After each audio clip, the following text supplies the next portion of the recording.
the ceremony at the White House. It wasn't me, it was a number of people. And who was the girl who always played opposite Errol Flynn in the movies? Olivia de Havilland, yeah. She was there, she got a medal before me. So she walked up and he put the thing around her neck and he gave her a little kiss on the cheek. Then I came up, it was my turn. So he put the thing around my neck and I said to him, I'm not going to have to kiss you, am I? And he started laughing and I started laughing and somebody took a photo. And if you looked at that photo of the two of us standing near each other laughing, you'd figure these are two best friends. So that was the end of it, and I don't know why I bored you with that.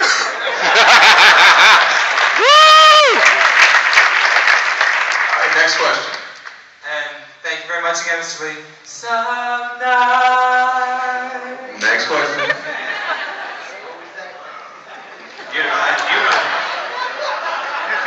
I don't hear that well, so he has to translate all of this to me. It's good to see you, Stan. In all of your years of creating wonderful characters, was there one character from the distinguished competition during the heyday that you said, boy, I wish I created him?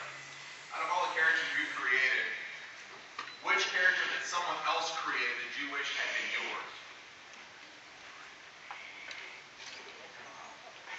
What's the name of the guy? Lobo at DC. Yeah. I like Lobo. Yep. Because he's miserable.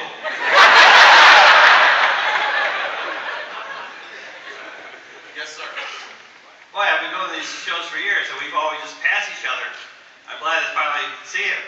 I know you're a veteran of World War II, and I know about a mile from here is the World War II Museum. Have you checked that out? Have you gone by and seen the World War II Museum? No, I haven't. I love the way you summarize. It takes him 5 minutes. Where is the museum? It's about a mile from here. No, About 2 I'll tell blocks. you what happens. When I go to a convention, or when I go to a college to speak, I get off the plane, I drive to where I'm going, I make my speech, I get back in the car, drive to the plane, and go home. I have been everywhere, and I have seen nothing. Convention centers and auditoriums. Can you give us your favorite World War II anecdote? Do you have a favorite World War II anecdote? Yeah, well, my job, I started out in the Signal Corps, but my job ended up, I wrote instructional books for the troops, because it took too long to train them with the normal books, and I had to put them in simplified form and make them funny so the troops would like them.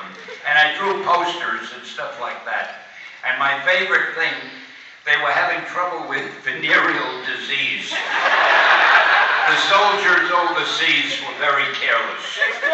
So I had to do a poster that would let them know that after they had carnal knowledge of some female, they should go to what was called a prophylactic center and they would be treated or something. So I drew this cartoon and it showed a soldier walking into the center and he's going, VD, not me.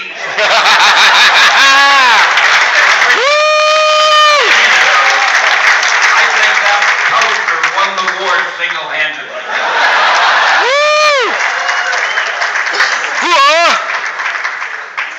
Hey Stan, I'm a huge fan of your characters, Iron Man in particular. Good. As far as the Iron Man movies are concerned, if you could change anything about the movies, what would it be? I heard he's a fan of Iron Man. If you could change anything about the Iron Man movie, what would it be? I'd have a role in it. Yes. Actually, I thought the movie was one of Marvel's best. It was so damn good. I can't think of anything I'd want to change, really. Thank you. Maybe make my cameo a little longer. That goes for all my careers. Hi, Stan. First of all, I'd like everybody in here to give you a round of applause because you showed us all that it's okay to use our imagination. So thank you.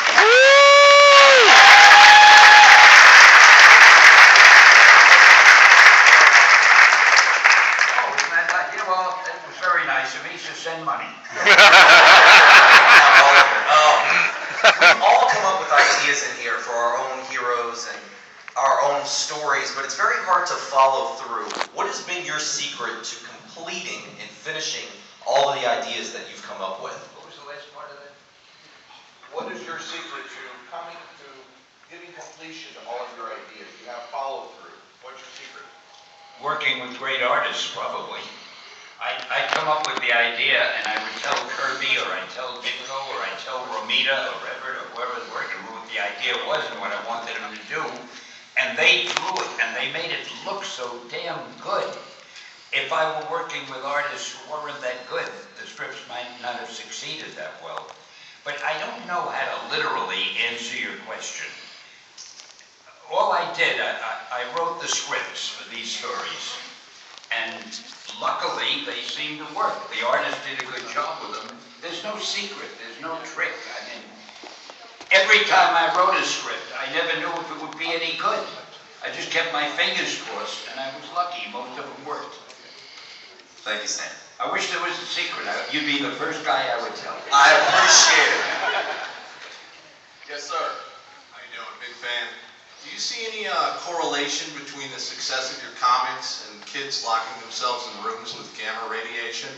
I heard gamma radiation. See what the problem is? My hearing, I hear what you're saying, but it sounds like, you think because the acoustics in the room and these damn microphones, if we didn't have the, anyway, go ahead.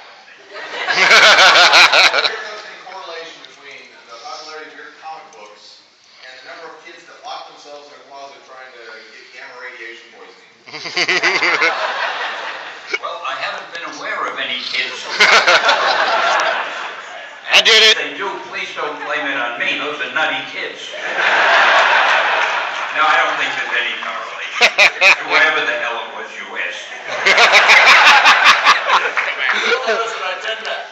Trolled by Stanley. That's as intended. And I answer them badly, so between the two of us, we're some team. Hey Stan, love that it's your birthday and everything, but can I have a slice of your cake or not? You have a slice of your cake. Yeah, because I'm not going to be able to eat it. We ought to divide it up among everybody.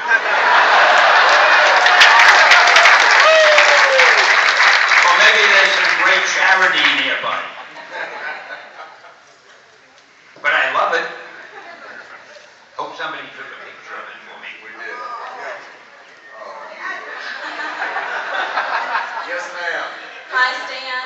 My name is Ashley. I'm from Mississippi. Have to say you're one good-looking man. And I just wanted to ask you how you met your wife. He said you were one good-looking man. I agree. I want to know how you met your wife. Oh, long story. How much time have we got? Lenny. I was single at the time. And, this was just after I came out of the Army, and a guy arranged a blind date for me with a girl who worked as a hat model in a place. Well, that didn't sound bad to me, so I went up there. Hat models have to be pretty. And I knocked on the door, and this gorgeous creature opened the door. Now, I gotta go back.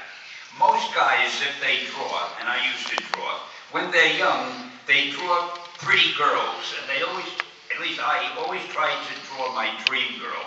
I drew the kind of face, boy, if I could ever meet a girl who looked like this, and a figure too. And there, opening the door of this agency, was this girl I had been drawing all my life, all my young life. Oh. And not only that, I'm an Anglophile. I really love things British. I love Shakespeare and Sherlock Holmes and everything. And she had a British accent. And she said, "Hello, may I help you?" And she wasn't the girl I was supposed to meet. I mumbled something silly like, "I love you." Anyway, we got married a few weeks later, and that's how I met my wife.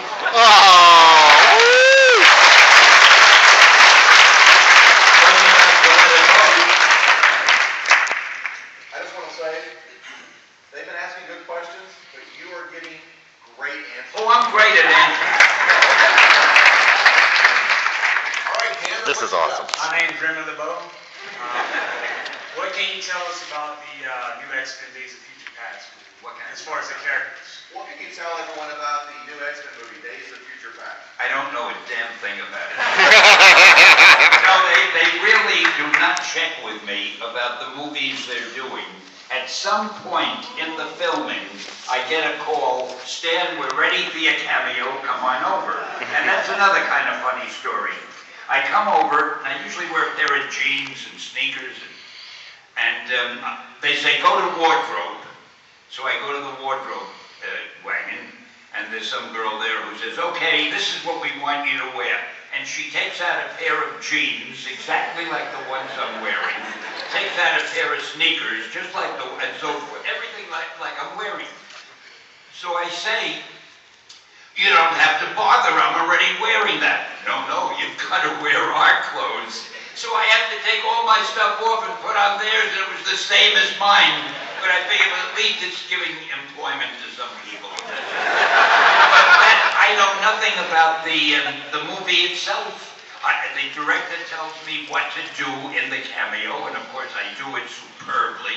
And when I'm finished, I go home, and I haven't seen the movie or anything, and that's it. And they throw my name on it, executive producer with a few other names.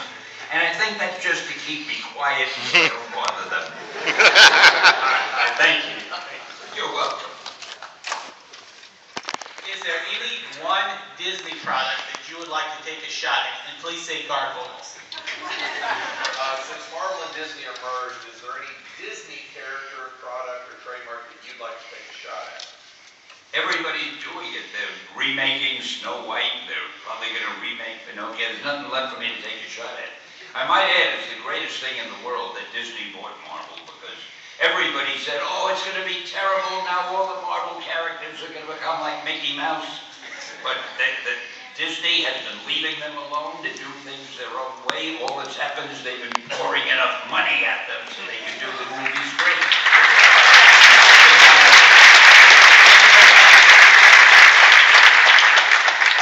I just want to say I'm a huge fan, but I love DC Comics myself, so I just want to know, what is your opinion on Batman?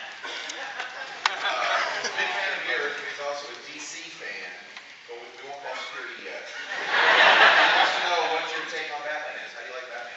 I like him. Yes! Woo! The guy who created Batman, Bob Kane, was a good friend of mine. And as you know, the Batman movie came out before the Marvel movies, and it was incredibly successful. And Bob used to rib me all the time. Hey, you see Batman out there on the screen, and you with your Marvel characters. I mean, he was a lovely guy. And he died a few years ago, just before our movies really made it. And I just hope he's up there watching. You see, Bob?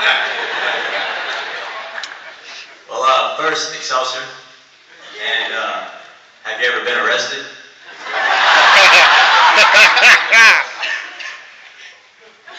Almost.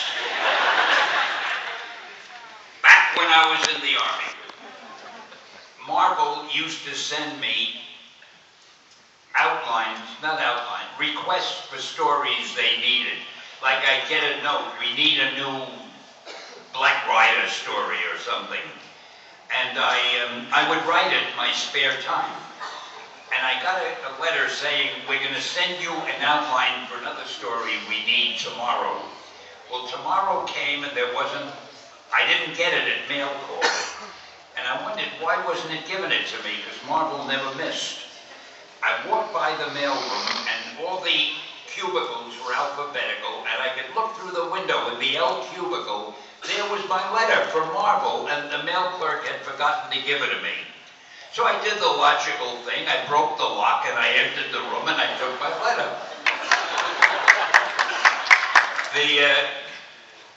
The captain in charge at that time found out about it and said, you're going to Leavenworth. You robbed the mail. And he wanted to bring me up on charges.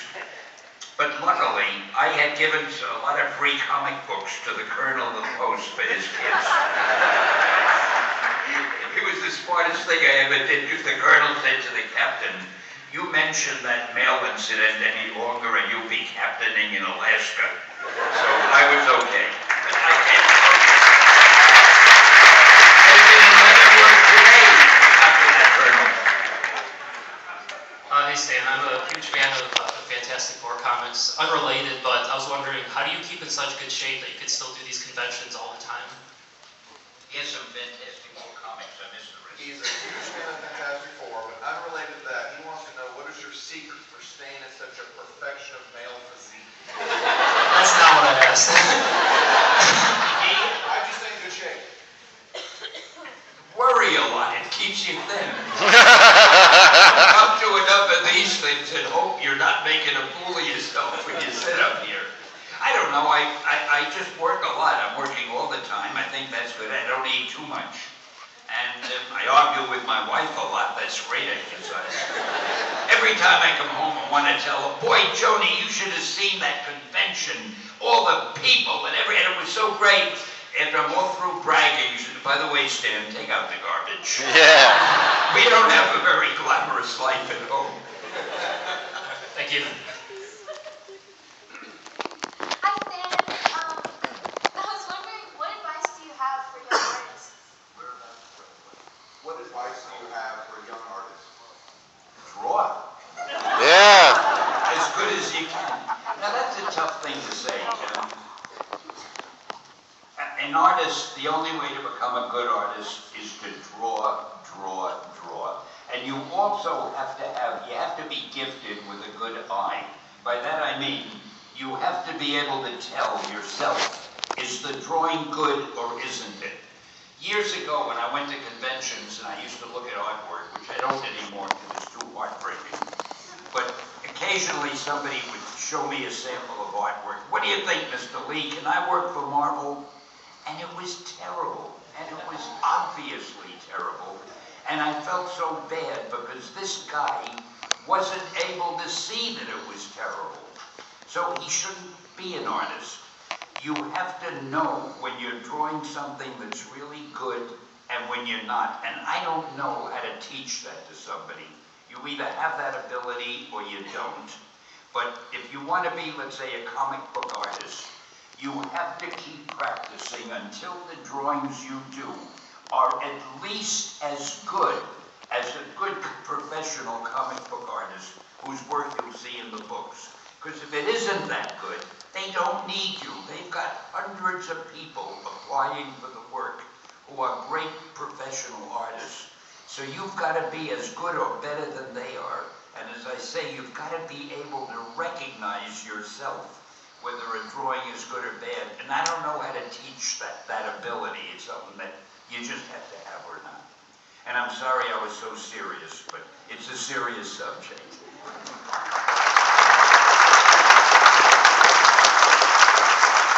I'd really rather kid around. Ever since the mid-'80s, the comic books as a medium have moved more towards darkness, grit, realism, irony, ambiguity, complexity, and that kind of thing.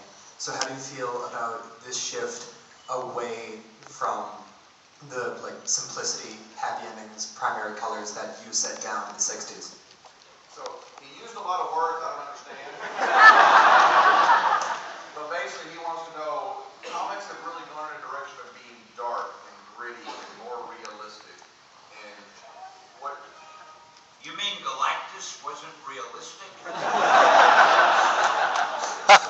What do you think to bring it back to, happier endings, primary colors? Probably nothing. They're doing pretty well now. And it used to be that the artwork in comics, it was simple and it was almost cartoony, just line drawings and bright colors. But now you look at a comic book and every page looks a little bit like an illustration. And that's just an advance in the way they do these things. And most of the publishers love it, and most of the public seems to like it because it makes the comic books look like more than just stuff that kids suddenly looks like great illustration. Everything looks like a graphic novel. Not all of them, but you know what I mean, most of them. And I don't know that it'll ever return to the way it was.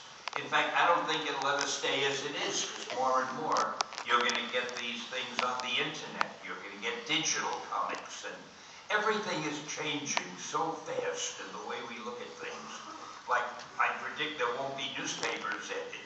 Next decade won't have them. You'll get all your news on your phone or on your iPad or something.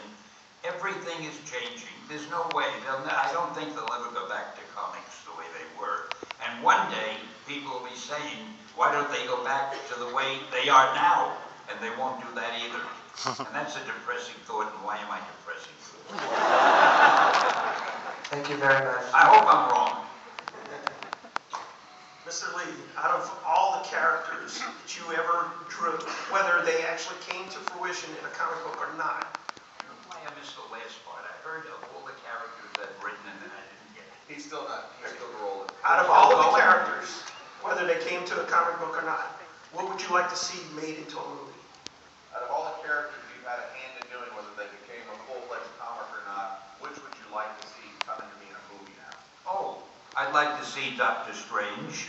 Yeah!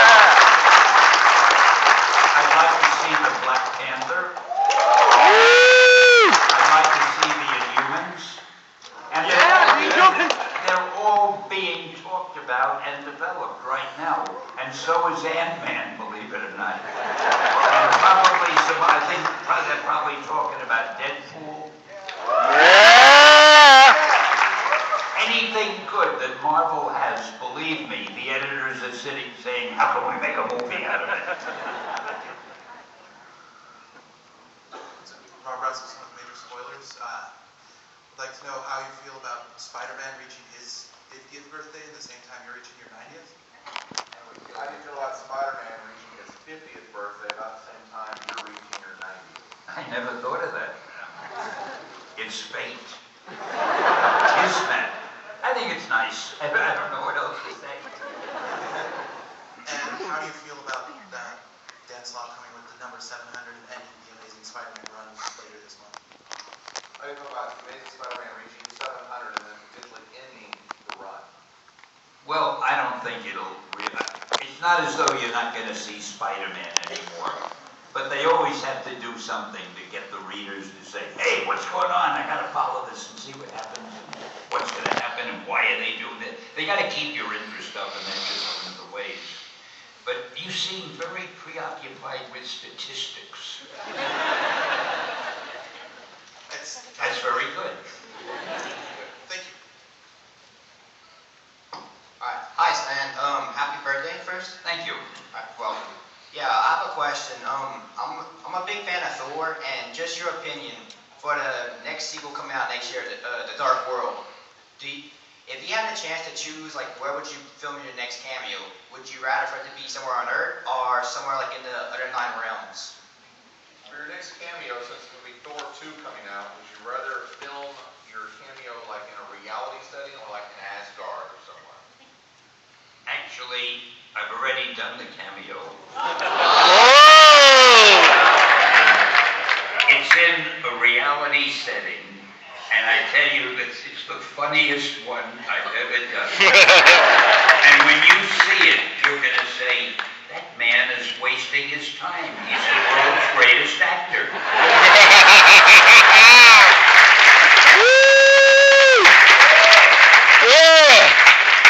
So what you're saying is you're going to be putting Brad Pitt and Tom Cruise out of business? Eat your heart out, Brad. Hello, Incidentally, I'm so tired of being mistaken to him all the time. I should have encouraged him. I met him and Angelina at some function somewhere, and we had a picture taken. And I got to tell you, they are the best looking couple. Oh, man.